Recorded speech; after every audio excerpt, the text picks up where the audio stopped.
Hello दोस्तों, मैं Gopal ji Garhwal political गुरु YouTube channel में आप सभी का स्वागत करता हूं। हर दिन की भांति आज भी आपके लिए एक वीडियो है, वो नगरीय निकाय से संबंधित एक वीडियो डाला जाएगा। इस वीडियो को आप ज़्यादा से ज़्यादा सब्सक्राइब करें और इसका बेल आइकन दबाने के साथ साथ इसको ज़्यादा से ज़्यादा शेयर करें और उसे लाइक भी करें। दोस्तों आपको बार बार कहना पड़ रहा है, वीडियो को ज़्यादा से ज़्यादा सब्सक्राइब जब तक नहीं करेंगे, जब तक दूसरे के पास से जाएगा नहीं, वो इसे जुड़ नहीं पाएगा। तो कंपटीशन की इस दौड़ में प्रत्येक स्टूडेंट को जोड़ने के लिए ज़्यादा से ज़्यादा आपको इस वीडियो को शेयर करना होगा, इसे सब्सक्राइब करना होगा, बेल आइकन को भी दबाना पड़ेगा और ज़्यादा से ज़्यादा इसको लाइक करना पड़ेगा। दोस्तों आपको पता है, वीडियो बहुत ही विकट परिस्थिति में रह जा रहे हैं। ये एक संस्था के द्वारा, संस्था का नाम मैंने आपको बता रखा है, new Delhi public senior secondary school Ratanpura के सौजन्य या इसके प्रयासों से ये क्लासें आपके लिए ली जा रही हैं। तो दोस्तों मैंने कल आपको बताया था पंचायती राज के बारे में। अब पंचायती राज का दूसरा स्टेप आपके सामने मित्रों, उसका नाम है नगरीय निकाय। तो दोस्तों अब आपको ये भी देखना है, नगरीय निकाय है उसकी शुरुआत अपने देश में कब हुई। तो अपने देश में जो नगरीय निकाय है सबसे पहले कब शुरू हुए, तो 1687 में। 1687 में हमारे देश में पहला नगर निगम मद्रास में स्थापित किया गया था।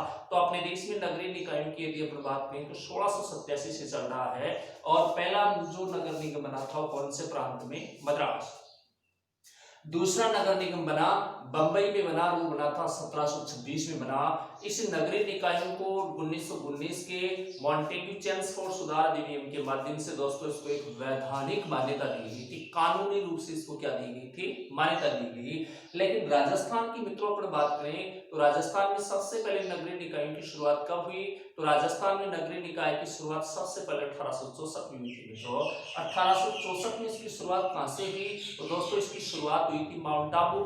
माउंट आबू एक पर्यटक स्थल है और वो राजस्थान के कौन से जिले में है, सिरोही। सिरोही में राजस्थान की पहली नगर पालिका स्थापित की गई, जबकि अजमेर नगर पालिका की स्थापना हुई थी 1866 और जयपुर में पहली नगर पालिका बनी थी 1868 में बनी। लेकिन आजादी के बाद, स्वतंत्रता के बाद राजस्थान सरकार ने 1951 में पहला नगर पालिका अधिनियम क्या किया था, पारित किया, जिसमें 1959 में क्या कर दिया, संशोधन कर दिया गया। अब बात करें इसको संवैधानिक मान्यता कब दी गई, तो मित्रों नगरीय निकायों को संवैधानिक मान्यता दी गई थी 74वां संविधान संशोधन अधिनियम 1992। और उस समय देश के प्रधानमंत्री थे नरसिम्हा राव, पीवी नरसिम्हा राव थे। नरसिम्हा राव को दोस्तों अपने देश में आर्थिक सुधारों का जनक कहा जाता है।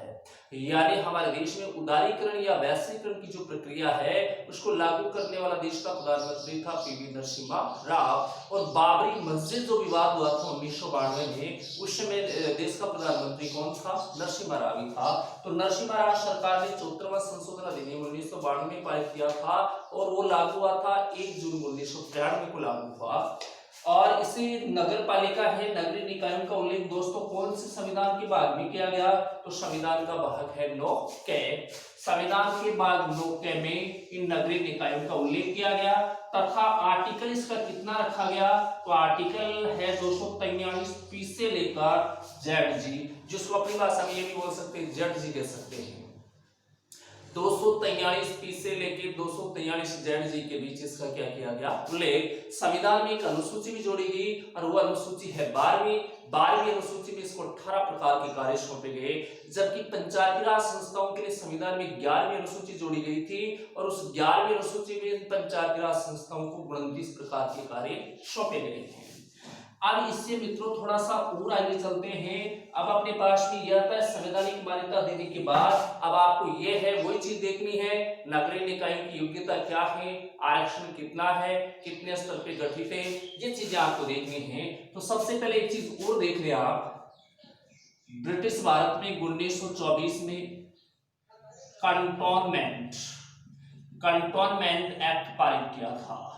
कंटोनमेंट एक्ट क्या किया था, पारित किया था।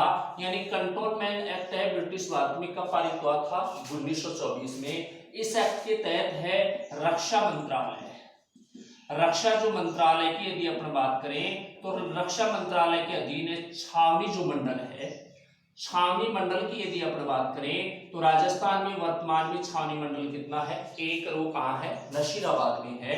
तो रक्षा मंत्रालय के द्वारा छावनी मंडल है, वहां की शासन व्यवस्था का, उसके नियंत्रण में इसकी शासन व्यवस्था का क्या होता है, संचालन होता है। तो दोस्तों कंटोनमेंट एक्ट कब पारित हुआ था, 1924 में। इसके तहत है कौन से जो क्षेत्र है, कौन सा जो एरिया है जहां शासन व्यवस्था संचालित होती थी, वो छावनी मंडल था। कौन से मंत्रालय के तहत होती थी, तो उस मंत्रालय का नाम क्या है, रक्षा मंत्रालय है। ऐसा ही दोस्तों हमारे देश में 1985 में नगरीय जो निकाय है, इनसे नगरीय निकाय से संबंधित मंत्रालय की क्या की गई थी, स्थापना की गई थी। नगरीय मंत्रालय की स्थापना केंद्र सरकार ने कब की, तो नगरीय मंत्रालय की स्थापना केंद्र सरकार ने की थी 1985 में। ये क्वेश्चन भी कई बार आ जाता है। नगरीय या पंचायती राज मंत्रालय है, उसकी स्थापना सेंट्रल गवर्नमेंट के द्वारा कब की गई, 1985 में। देश का प्रधानमंत्री राजीव गांधी था। अब आपको दोस्तों ये भी पता होना चाहिए, इसके बाद ये पूछ सकता है केंद्र शासित प्रदेश। केंद्र शासित जो प्रदेश है, तो केंद्र शासित प्रदेशों में पंचायती राज और नगरीय निकाय हैं, वो कौन से विभाग, कौन से मंत्रालय के तहत वो काम करती है, तो उस मंत्रालय का नाम क्या है, गृह मंत्रालय है। केंद्र शासित प्रदेशों में पंचायती राज और नगरीय निकायों से संबंधित शासन व्यवस्था के ऊपर गृह मंत्रालय का क्या होता है, नियंत्रण होता है। क्वेश्चन एग्जाम में पूछा जा सकता है, संघ शासित या केंद्र शासित जो प्रदेश है, वहां की नगरीय निकाय और पंचायती राज विभाग है, उसके ऊपर कौन से मंत्रालय का कंट्रोल है, नियंत्रण है, तो वो कंट्रोल कौन सा मंत्रालय है, गृह मंत्रालय का है। अब दोस्तों इससे आगे चलते नगरीय निकायों की यदि अपन सबसे पहले बात करें, तो नगरीय निकाय है, इसका चुनाव लड़ने के लिए न्यूनतम आयु, न्यूनतम क्या है, आयु कितनी होनी चाहिए, तो दोस्तों इसका चुनाव लड़ने के लिए न्यूनतम आयु होनी चाहिए 21 वर्ष। 21 वर्ष की आयु प्राप्त या 21 वर्ष से अधिक उम्र का कोई भी व्यक्ति है, वो इन नगरीय निकायों का क्या लड़ सकता है, चुनाव लड़ सकता है। अब दोस्तों आपसे पूछेगा, इनका चुनाव तो लड़ सकता है 21 वर्ष की आयु प्राप्त कोई भी व्यक्ति, लेकिन वहां की मतदाता सूची में, मतदाता जो सूची है, मतदाता सूची में वो पंजीकृत मतदाता होना चाहिए। मतदाता सूची में क्या होना चाहिए, पंजीकृत यदि मतदाता है, तो वहां से वो क्या लड़ सकता है, चुनाव लड़ सकता है। साथ में किसी प्रकार की लाभकारी यानी सरकारी पद के ऊपर किसी प्रकार का कोई क्या नहीं होना चाहिए, कार्यरत नहीं होना चाहिए। अब इसमें आपसे पूछेगा, इन पंचायती राज संस्थाओं में आरक्षण का क्या प्रोसेस है, नगरीय निकायों में आरक्षण का क्या प्रावधान है। तो पंचायती राज में मैंने आरक्षण आपको बताया था, जबकि यहाँ आरक्षण थोड़ा सा हटके है। नगरीय निकायों में यदि आरक्षण की अपन बात करें, तो यहाँ एससी और एसटी को जनसंख्या के अनुपात में, एससी और एसटी को जनसंख्या के अनुपात में क्या दिया जाता है, आरक्षण दिया जाता है। ओबीसी वर्ग का आरक्षण कितना है, तो ओबीसी का आरक्षण वही है, कितना है, 21% है। तो इन नगरीय निकायों में महिला आरक्षण की यदि बात करें, थोड़ा सा डिफरेंस है। वर्तमान में नगरीय निकायों में महिला आरक्षण 1/3 यानी कितना प्रतिशत है, 33% है। आपको पहले मैंने बताया था पंचायती राज संस्थाओं में है महिला आरक्षण 33% से बढ़ा के कितना कर दिया, 50% कर दिया। हालांकि यहाँ भी महिला आरक्षण 50% किया गया था, लेकिन सुप्रीम कोर्ट के द्वारा इसके ऊपर 2010 में स्टे कर दिया गया, रोक दिया गया। तो वर्तमान में नगरीय निकायों में महिलाओं का आरक्षण कितना है, 33। यहाँ दोस्तों थोड़ा बहुत ज्यादा गोल करना है। नगरीय निकायों में महिलाओं का आरक्षण 33% है, जबकि पंचायती राज में इसका आरक्षण कितना प्रतिशत है, वर्तमान में 50% है। तो आरक्षण है एससी एसटी का जनसंख्या, ओबीसी का 21 और महिला आरक्षण 1/3 कह सकते हैं, नहीं तो आप इसको कितना परसेंट बोल सकते हैं, 33% बोल सकते हैं। हालांकि अशोक गहलोत सरकार की यदि अपन बात करें, देश के युवा वर्ग को भी उसने आरक्षण देने का प्रावधान किया था, लेकिन युवा वर्ग के लिए आरक्षण को भी सुप्रीम कोर्ट के द्वारा 2010 में क्या कर दिया था, रोक दिया गया था। अब एक इसमें थोड़ा सा और डिफरेंस है दोस्तों, ये देखना, हमारे राजस्थान में राइट टू रिकॉल लागू किया गया था, वो नगरीय निकायों में राइट टू रिकॉल। सबसे पहले आपको ये देखना है राइट टू रिकॉल। यदि राइट टू रिकॉल की बात करें, इसको आप बोलते हैं वापस बुलाने का क्या कहते हैं, अधिकार। यानी जनता है उसे अपने प्रतिनिधि को वापस बुलाने का क्या है अधिकार, उसको अपन बोलते हैं राइट टू रिकॉल, जो पंचायती राज की नगरीय इकाइयों में लागू किया गया था, जबकि पंचायती राज ग्रामीण जो पंचायती राज था उसमें लागू नहीं किया गया। ये क्वेश्चन भी बार बार आता है। राइट टू रिकॉल की यदि अपन बात करें तो राइट टू रिकॉल है राजस्थान में कब लागू हुआ, कब समाप्त हो गया, बाकी कितने राज्यों में लागू हुआ, भारत में कौन सी सरकार ने सबसे पहले इसको स्वीकार किया था, और विश्व में सबसे पहले ये कहां पे लागू हुआ। तो राइट टू रिकॉल का मतलब ये होता है जनता द्वारा चुने हुए प्रतिनिधि को जनता के द्वारा पद से हटाना क्या कहलाता है, राइट टू रिकॉल कहलाता है। यानी चुने हुए प्रतिनिधि को स्वयं जनता पद से क्या कर सकती है, हटा सकती है। सबसे पहले देखेंगे राइट टू रिकॉल सर्वप्रथम, राइट टू रिकॉल सर्वप्रथम यदि अपन बात करें तो सर्वप्रथम राइट टू रिकॉल कब शुरू हुआ, 1903 में। जिस देश में शुरू हुआ था उस देश का नाम है अमेरिका।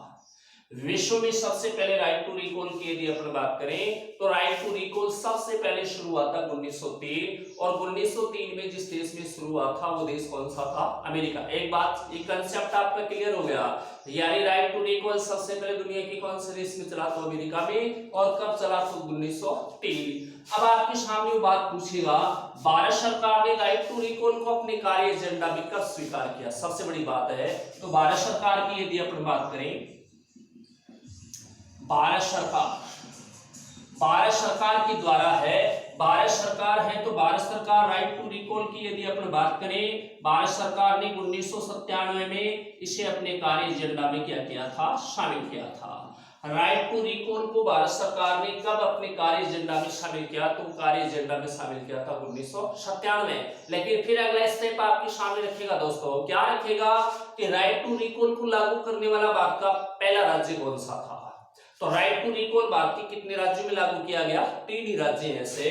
तो पहला राज्य था जिसमें राइट टू रिकॉल लागू किया गया, उसका नाम है मध्य प्रदेश। मध्य प्रदेश भारत का पहला राज्य था जिसमें 2001 में राइट टू रिकॉल को लागू किया गया। और कौन से निकायों में लागू किया गया था, तो जिन निकायों में लागू किया गया था वो निकाय कौन से थे, नगरीय निकाय थे। राइट टू रिकॉल को लागू करने वाला इंडिया का पहला राज्य कौन सा हो गया, एमपी हो गया, मध्य प्रदेश हो गया, 2001 में लागू हुआ। दूसरा राज्य कौन सा था, छत्तीसगढ़। दूसरा राज्य जिसमें लागू किया गया छत्तीसगढ़, और छत्तीसगढ़ में राइट टू रिकॉल लागू हुआ था 2008 में। तीसरा राज्य कौन सा था, यदि तीसरे राज्य की अपन बात करें तो तीसरा राज्य राजस्थान था। तीसरा राज्य राजस्थान है जिसमें 22 मार्च 2011 को अशोक गहलोत सरकार के द्वारा नगरीय जो निकाय हैं, इन नगरीय निकायों में इस राइट टू रिकॉल को क्या किया गया था, लागू किया गया था। तो राजस्थान राइट टू रिकॉल को लागू करने वाला देश का कौन सा राज्य हो गया, तीसरा राज्य। कौन से मुख्यमंत्री के द्वारा लागू किया गया था, अशोक गहलोत सरकार। लेकिन वर्तमान में पूर्ववर्ती वसुंधरा राज्य सरकार के द्वारा राइट टू रिकॉल को क्या कर दिया गया, हटा दिया गया। हालांकि राजस्थान में राइट टू रिकॉल है 22 मार्च 2011 को लागू हुआ, और इसका एक बार प्रयोग भी हुआ। दोस्तों कब प्रयोग हुआ ये देखें, 12 दिसंबर 2012, 12 दिसंबर 2012, और 12 नगर परिषद। देखो संयोग की बात है, एक सेन सी है, 12 नगर परिषद के सभापति थे, उसका नाम था अशोक जैन। अशोक जैन के खिलाफ इसका प्रयोग किया गया था, लेकिन अशोक जैन पद से नहीं हटाए गए। राजस्थान में राइट टू रिकॉल का प्रयोग कब हुआ, 12 दिसंबर 2012। कौन सी नगर परिषद, 12 जिले की नगर परिषद है, और इस नगर परिषद का सभापति कौन था, अशोक जैन। अशोक जैन की यदि अपन बात करें तो इस अशोक जैन को पद से हटाने के लिए राइट टू रिकॉल शुरू किया गया, लेकिन अशोक जैन को पद से नहीं हटाया गया। तो दोस्तों इसमें भी कोई क्वेश्चन आपके लिए हो सकता है। नागरिक निकाय में राजस्थान में राइट टू रिकॉल लागू हुआ 22 मार्च 2011। हाल ही में वर्तमान में इसको क्या कर दिया गया, हटा दिया गया है। राइट टू रिकॉल दुनिया के कौन से देश में, अमेरिका में 1903 में। भारत के कितने राज्य हैं, 3। पहला है मध्य प्रदेश 2001, दूसरा छत्तीसगढ़ 2008, तीसरा राजस्थान 2011। अब इससे आगे चले तो देखो दोस्तों आपके सामने बात यह आती है, अब नगरीय निकायों के भी स्तर देखो कितने आपके सामने, 3 हैं। नगरीय निकाय में सबसे छोटा स्तर, सबसे छोटे स्तर की बात करें तो सबसे छोटा स्तर है दोस्तों नगर पालिका। नगरीय निकाय में सबसे छोटा स्तर है नगर पालिका, और इससे बड़े स्तर का नाम है नगर परिषद। और नगर परिषद से बड़ा जो स्तर है उस स्तर का नाम है नगर निगम। नगर निगम के नाम से इसको जानते हैं। तो दोस्तों आपको देखना है राजस्थान में नगरीय निकाय है वो कितने स्तर वाले हैं, 3 स्तर वाले। राजस्थान में नगरीय निकाय में सबसे छोटा नगर पालिका, उससे बड़ा नगर परिषद और उससे बड़ी है नगर निगम। अब अपने को ये देखना है, एक एक चीज को क्लियर कर देना है यहाँ पे। अब आपके सामने बात ये पूछेगा नगर पालिका का गठन करने के लिए पॉपुलेशन कितना होना चाहिए, आबादी कितनी होनी चाहिए, कितने लोग वहां होने चाहिए। तो मित्रों कम से कम यानी आबादी 20,000 से अधिक आबादी होनी चाहिए, 20,000 से अधिक, लेकिन 1 लाख से क्या होनी चाहिए, कम। 1 लाख से क्या हो, जनसंख्या कम होनी चाहिए। ऐसा एक क्षेत्र, ऐसा भूभाग, ऐसा एरिया जिसकी जनसंख्या 20,000 से तो ज्यादा हो लेकिन 1 लाख से क्या हो, कम हो, ऐसे स्थान के ऊपर नगर पालिका का गठन किए जाने का क्या है, प्रोसेस है। ऐसा नगर परिषद है। अब नगर परिषद की बात करें तो यह जनसंख्या होगी 1 लाख से अधिक, 1 लाख से अधिक होगी, लेकिन 5 लाख से क्या होगी, कम होगी। 5 लाख से क्या होनी चाहिए, कम। नगर परिषद का गठन करने के लिए जनसंख्या होनी चाहिए 1 लाख से कुछ ज्यादा हो, लेकिन 5 लाख से क्या होनी चाहिए, कम होनी चाहिए। और नगर निगम का गठन करने के लिए जनसंख्या 5 लाख से क्या होनी चाहिए, अधिक होनी चाहिए। 5 लाख से अधिक की जनसंख्या के ऊपर नगर निगम का क्या किया जा सकता है, गठन। तो जनसंख्या का फॉर्मेट आपके सामने आ गया। अब आपसे पूछेगा अब इनमें न्यूनतम सदस्य संख्या यानी इसके न्यूनतम वार्ड कितने हो सकते हैं। न्यूनतम वार्ड की यदि अपन बात करें तो इसमें न्यूनतम वार्ड हो सकते हैं 13, और इसमें भी न्यूनतम वार्ड कितने हो सकते हैं, 13, और इसमें भी न्यूनतम वार्ड कितने हो सकते हैं, 13 हो सकते हैं। यानी न्यूनतम वार्डों की संख्या दोस्तों यहाँ कितनी कितनी है, 13 है। कम से कम वार्ड यहाँ कितने हो जाएंगे, 13 हो जाएंगे। अब फिर आगे बढ़ के पूछेगा आपसे नंबर 3, यानी इस नगर पालिका की सदस्यों का नाम क्या है, किस नाम से जानते हैं। इसका नाम है पार्षद। नगर पालिका की सदस्य किस नाम से जाने जाते हैं, तो सदस्यों का नाम है पार्षद। इसके सदस्य किस नाम से जाने जाते हैं, तो इसके सदस्यों को भी आप क्या कहेंगे, पार्षद, और इसके सदस्यों को भी आप क्या कहेंगे, पार्षद। बहुत इजी वे में क्वेश्चन करता है एग्जाम में, और आप गलत कर देते हैं। वहां जाते हैं आपसे पूछता है नगर निगम के सदस्यों को निम्न में से किस नाम से जाना जाता है, तो उनके सदस्यों को किस नाम से जानते हैं मित्रों, तो उसके सदस्यों को जानते हैं पार्षद के नाम से। लेकिन दोस्तों आप इतना भी ध्यान रखें, इस चैनल को आप ज्यादा से ज्यादा सब्सक्राइब नहीं करेंगे तब तक है ये ज्यादा से ज्यादा को आप जोड़ नहीं पाएंगे। इसलिए चैनल को ज्यादा से ज्यादा सब्सक्राइब जरूर करें, इसका बेल आइकन भी दबाएं, शेयर भी करें, और ज्यादा से ज्यादा इसको क्या करें, लाइक भी करें, ताकि ज्यादा से ज्यादा स्टूडेंटों को इससे जोड़ा जा सके। और इसे जो अपना जो वीडियो बनाने का कार्यक्रम है उस कार्यक्रम में विविधता भी लाई जा सके। विविधता लाने का हालांकि बहुत ज्यादा प्रयास किया जा रहा है ताकि आप कंपटीशन को आप फाइट कर सकें। आपको कंपटीशन में बनाए रखने के लिए बहुत ही यानी संस्थान के न्यू दिल्ली एनडीपीएस जो स्कूल है इसके सौजन्य से इस वीडियो में बहुत ही नई नई विविधताएं लाने का प्रयास किया जा रहा है। तो दोस्तों इसको ज्यादा से ज्यादा आप सब्सक्राइब जरूर करेंगे, बेल आइकन भी दबाएंगे, शेयर करेंगे, और इसको क्या करेंगे, लाइक भी करेंगे। अब देखिए इसके सदस्यों का नाम, तो सदस्य किस नाम से है, पार्षद। अब आपसे पूछेगा यहाँ इनका कार्यकाल कितना होगा। दोस्तों इसके कार्यकाल की यदि बात करें तो कार्यकाल होता है 5 वर्ष। इसका कार्यकाल भी कितने वर्ष का होता है, 5 वर्ष। नगर निगम का कार्यकाल भी कितने वर्ष का होता है, 5 वर्ष का। तो सीधी सी बात है दोस्तों इनका कार्यकाल सेम है, चाहे नगर पालिका हो, नगर परिषद या नगर निगम, सबका कार्यकाल कितने समय का होता है, तो इनका कार्यकाल कितने समय का होता है, 5 ही वर्ष का होता है। अब दोस्तों आपसे पूछेगा, इससे आगे पूछेगा एक इंपॉर्टेंट चीज पूछेगा आपसे, गणपूर्ति। गणपूर्ति होती है 1/3। दोस्तों यहाँ बेहद गौर करने की आवश्यकता है। गणपूर्ति का मतलब ये होता है सदन की बैठक बुलाने के लिए न्यूनतम सदस्यों की संख्या को क्या कहते हैं, गणपूर्ति कहते हैं। आपने पहला पढ़ा होगा लोकसभा में गणपूर्ति 1/10, राज्यसभा में गणपूर्ति 1/10, विधानसभा में गणपूर्ति 1/10, विधान परिषद में गणपूर्ति 1/10, ग्राम सभा में गणपूर्ति 1/10, लेकिन पंचायती राज और नगरीय निकाय है उसमें गणपूर्ति कितनी है, 1/3। आप क्या करते हैं, ऊपर से रिपीट हो जाता है और उसको 1/10 में तब्दील कर देते हैं, यहाँ गलत हो जाएगा। यहाँ गणपूर्ति निश्चित है कितनी, 1/3। तो नगर जो परिषद है उसमें गणपूर्ति की सदस्य संख्या, तो मित्रों इसमें भी गणपूर्ति की सदस्य संख्या 1/3। नगर निगम में गणपूर्ति की यदि अपन बात करें तो यहाँ भी गणपूर्ति की सदस्य संख्या 1/3। नंबर 6 है, इसमें आयु कितनी होनी चाहिए? चुनाव लड़ने वाली आयु कितनी हो? तो आयु 25 वर्ष की है, यहाँ आयु कितनी है? 21 वर्ष है। 21 वर्ष की आयु प्राप्त कोई भी व्यक्ति जिसका उस मतदाता सूची में नाम हो वो नगरीय निकाय का क्या लड़ सकता है दोस्तों? चुनाव लड़ सकता है। तो सीधी सी बात हो गई, आयु इसकी समान है, गणपूर्ति समान है, कार्यकाल समान है, सदस्यों के नाम है वो भी समान है, और इसके वार्डों की संख्या है, वार्डों की जो संख्या है वो भी कम से कम वाली संख्या है वो भी क्या है? समान है। अब आपसे दोस्तों ये पूछेगा, इससे थोड़ा और आगे चल के अपन देखें, अब आपसे ये पूछेगा इसका अध्यक्ष कौन होता है, यानी नगर पालिका के अध्यक्ष को क्या कहेंगे, नगर परिषद के अध्यक्ष को क्या कहेंगे, नगर निगम के अध्यक्ष को आप किस नाम से जानते हैं? अलग अलग टाइप से वो आपसे क्वेश्चन पूछता जाएगा, आप उन क्वेश्चन के आंसर देते जाएंगे और एक स्टेज ऐसा आ जाएगा आप नौकरी लग जाएंगे। तो दोस्तों सबसे पहली बात यह आ गई, नंबर 7 पे आ गई नगर पालिका का अध्यक्ष, इसके अध्यक्ष को आप सभापति कहते हैं। नगर पालिका के अध्यक्ष को क्या कहते हैं? सभापति। सभापति यानी चेयरमैन के नाम से इसको जानते हैं। नगर परिषद का अध्यक्ष है, इसके अध्यक्ष को आप क्या कहेंगे? तो इसके अध्यक्ष को भी आप सभापति या चेयरमैन के नाम से जानते हैं। जबकि नगर निगम का जो अध्यक्ष होता है, ये क्वेश्चन कई एग्जामों में आ चुका है, नगर निगम का अध्यक्ष इसको आप क्या कहेंगे? इसे मेयर कह सकते हैं, नहीं तो इसे महापौर कह सकते हैं। नगर निगम के अध्यक्ष को मेयर या महापौर के नाम से जाना जाता है।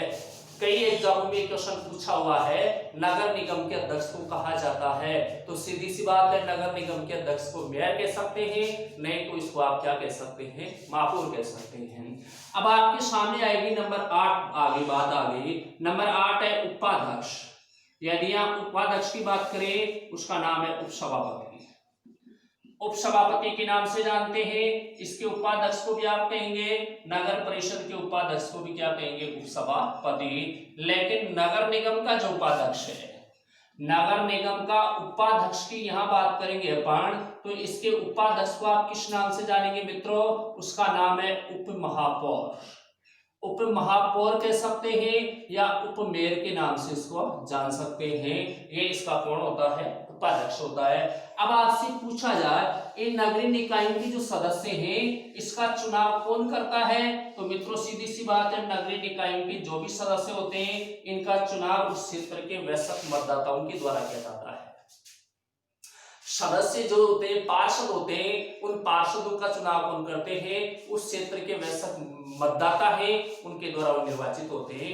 लेकिन इसके अध्यक्ष और उपाध्यक्ष इसका चुनाव कौन करता है? तो इन संस्थाओं के चुने हुए सदस्यों के द्वारा किया जाता है। जैसे नगर पालिका का अध्यक्ष इसका चुनाव कौन करता है? तो नगर पालिका के अध्यक्ष का चुनाव कौन करता है? नगर पालिका के सदस्यों के द्वारा निर्वाचित होता है। ऐसा इसमें यदि आपसे पूछ लिया जाए, अब आपसे पूछेगा इनको शपथ कौन दिलाता है? भाई नगर पालिका के सदस्य हैं, इनको शपथ कौन दिलाता है? तो इसको शपथ दिलाने वाला पदाधिकारी कौन होता है? एसडीएम होता है। जबकि नगर परिषद के सदस्यों को शपथ कौन दिलाता है? तो इनको शपथ दिलाने वाला पदाधिकारी का नाम जिला कलेक्टर, जिला कलेक्टर के द्वारा दिलवाई जाती है। नगर निगम के सदस्यों को शपथ कौन दिलाता है? तो नगर निगम के सदस्यों को भी शपथ कौन दिलाता है? जिला कलेक्टर के द्वारा इसको क्या दिलवाई जाती है? शपथ। लेकिन ये सदस्य अपना त्याग पत्र किसको देते हैं? अपना त्याग पत्र, तो ये सदस्य ये है, इसका सभापति है वो अपना त्याग पत्र किसको देगा? जिला कलेक्टर। और इसका सभापति भी अपना त्याग पत्र किसको देता है? तो ये भी अपना त्याग पत्र किसको देता है दोस्तों? तो ये देता है जिला कलेक्टर। और ये भी अपना त्याग पत्र किसको देंगे? तो ये भी अपना त्याग पत्र किसको देते हैं? जिला कलेक्टर को अपना क्या देते हैं? त्याग पत्र। त्याग पत्र समान पदाधिकारी है, जिला कलेक्टर को ये अपना क्या देते हैं? त्याग पत्र। लेकिन दोस्तों ये देखना आपको, राजस्थान में नगर निगम की यदि अपन बात करें तो राजस्थान में शुरुआत में नगर निगम कितने थे? 2। राजस्थान में पहला नगर निगम बना जयपुर, दूसरा नगर निगम बना राजस्थान में जोधपुर। जयपुर और जोधपुर जो नगर निगम बने हैं, ये नगर निगम बने थे 1992 में। कब बने थे? 1992। लेकिन 2019 की यदि अपन बात करें तो अशोक गहलोत सरकार के द्वारा इनमें एक एक नगर निगमों और बना दिया गया। यानी जयपुर में वर्तमान में नगर निगम कितने हैं? 2। जोधपुर में नगर निगम कितने हैं? 2। जबकि पहली बार नगर निगम कितने बने थे? एक एक नगर निगम बने। तीसरा नगर निगम बना, उसका नाम कोटा था। कोटा नगर निगम बना था मित्रों 1993 में। इसके बाद चौथा नगर निगम बना, उसका नाम अजमेर था। अजमेर था। पांचवा नगर निगम बना, उसका नाम बीकानेर था। और ये नगर निगम बने थे दोस्तों 2008 में। छठा नगर निगम बना, तो छठा नगर निगम बना, उसका नाम उदयपुर था। उदयपुर नगर निगम बना था 2013। और सातवां नगर निगम बना, उसका नाम है भरतपुर। भरतपुर नगर निगम बना था 2014। जबकि 8वां और 9वां नगर निगम है वो 2019 में बने, और वो एक जयपुर में एक जोधपुर में। तो हाल ही में जयपुर और जोधपुर में कितने कितने नगर निगम हैं? 2। इस प्रकार अपने देश अपने राजस्थान में टोटल नगर निगम है, उनकी संख्या मित्रों कितनी है? 9 है। इस प्रकार आप नगरीय निकायों को 60 के माध्यम से आप अच्छी तरह से इसकी स्टडी कर सकते हैं। तो दोस्तों मैं उम्मीद करता हूं मेरा वीडियो आपको बहुत पसंद आया होगा और आप अपने ज्ञान में ऐसी वृद्धि करते रहें ताकि आप अपनी सफलता को प्राप्त कर सकें। तो दोस्तों मैं उम्मीद करता हूं आप इस वीडियो को ज्यादा से ज्यादा सब्सक्राइब करेंगे, इसको लाइक करेंगे, शेयर करेंगे और दूसरे लोगों तक पहुंचाने का क्या करेंगे? कार्य करेंगे। तो दोस्तों आज के वीडियो में आप सबको है नमस्कार है, राम राम मेरे दोस्तों।